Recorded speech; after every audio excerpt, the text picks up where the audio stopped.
Bendiciones hermanos, en esta serie de videos cortos vamos a hablar de lo que es salir del tiempo de juicio.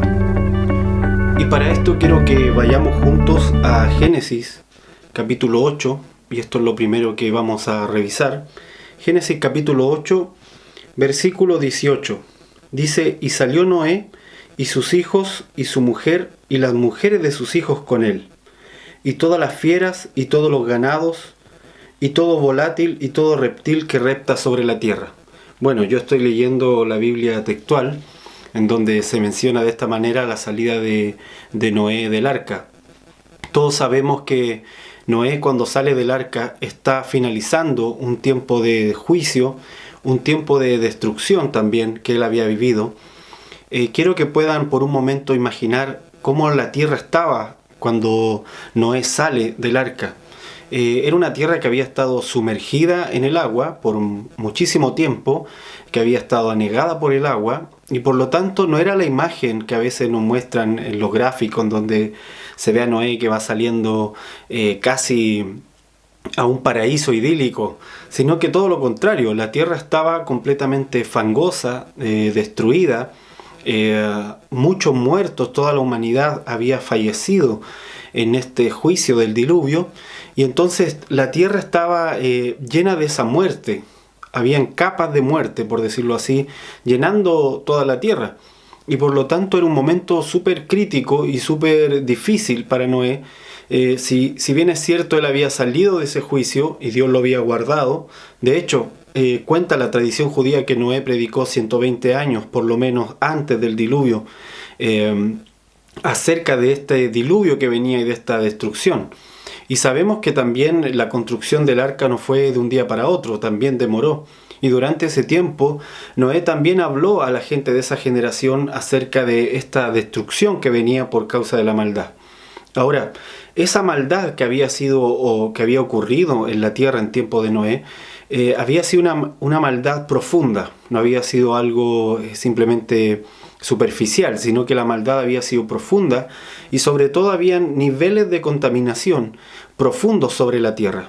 Una de las causas del juicio que nos deja ver Génesis es la mezcla que había ocurrido entre los ángeles caídos y las mujeres y las hijas de los hombres, lo voy a decir así. La humanidad se había corrompido con esto, y también se había corrompido con diferentes enseñanzas que habían venido por parte de estos vigilantes que se habían vuelto rebeldes y que habían traspasado ciertos saberes, voy a decir así, cierto entendimiento a la humanidad, y lo hicieron traspasándolo de forma perversa. Entonces todo eso confluyó para generar un mundo totalmente perverso, destructivo, que continuamente estaba buscando el mal y que había corrompido la semilla. Hay una parte importante en cuanto a que Dios escoge a Noé. Como dice la Escritura, salió él, como lo acabamos de leer. Vuelvo a leer: salió Noé y sus hijos y su mujer y las mujeres de sus hijos con él.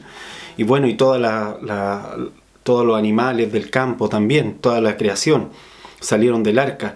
Pero una de las razones de que hayan sido escogidos es que él era perfecto en sus generaciones. Y ese concepto de perfecto en sus generaciones está hablando del concepto de la semilla, de que él en su simiente permanecía todavía la santidad, permanecía todavía el temor del Señor. Toda la genealogía de Noé había sido el 10º en su genealogía. Antes de él había estado, por ejemplo, Enoc, había estado Set, en fin. Y entonces toda esa genealogía era una familia que había tenido temor del Señor. Y Noé había procurado también tener temor del Señor.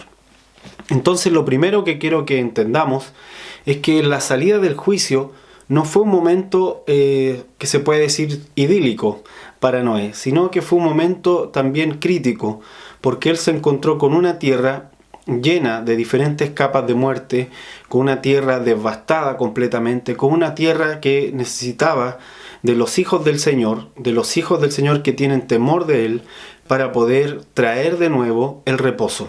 Amén. Según lo que vamos entendiendo nosotros al revisar la familia de Noé, su generación, vamos a ver que algo que caracterizaba a esta familia era precisamente el reposo. Noé significaba eso, el reposo. Él encarnaba ese reposo. Y cuando hablamos del reposo de Dios, no estamos hablando precisamente de unas vacaciones como lo plantea hoy en día el mundo occidental, en donde las vacaciones básicamente es parar de producir para entonces ganar fuerza para después volver a producir. No tiene que ver con eso, sino que tiene que ver con un estado de reposo en donde hay una fe absoluta en que Dios tiene control de todas las cosas, en donde hay una fe inclinada completamente al Señor para obedecerle en lo que Él está pidiendo. El reposo básicamente se ingresa por medio de la fe. Hoy en día sabemos que el reposo es Jesucristo mismo. Él es el Señor del reposo, como lo explica el escritor de Hebreos. Y aquí Noé está representando ese reposo que tiene que ver con creerle a Él. Así que la familia que se enfrenta al final del juicio, la familia que finalmente va a tener que hacerse cargo del final del juicio, es una familia que entiende acerca del reposo de Dios.